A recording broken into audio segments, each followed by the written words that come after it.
November 19th. For updates and more information, go to tcm.com/festival.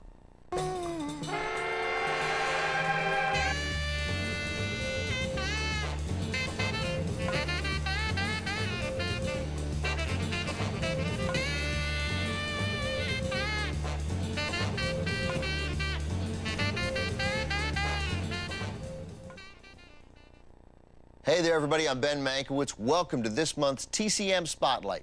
Each Tuesday night, we're bringing you films from one of the 5 directors featured in Mark Harris's book, 5 Came Back. Frank Capra, William Wyler, John Ford, John Huston, and George Stevens each joined the military during World War II, shooting films for the government, and we're examining how their films affected the war and how the war affected them as directors. Author and film historian Mark Harris is here now. Mark, welcome.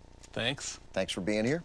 For the next several hours, we're going to be highlighting the films of Frank Capra. We'll begin with the movie he made immediately prior to joining the Army from 1941, Meet John Doe.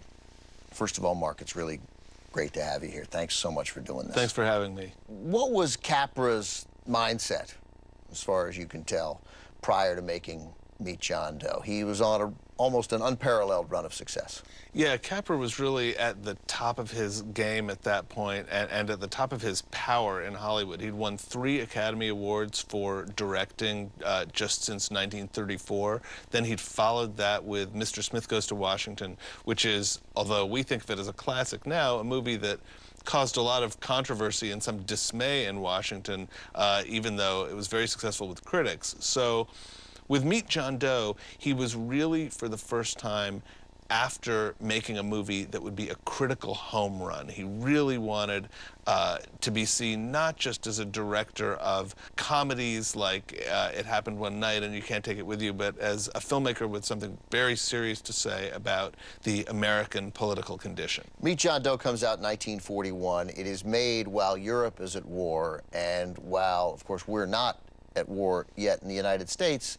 What were Capra's thoughts on going to war? More so than any of the other directors you talk about, his politics are very, very hard to figure out. After reading all 450 pages of your book, I'm not entirely sure where Capra stood. After writing all 450 pages of my book, I'm not sure where he stood.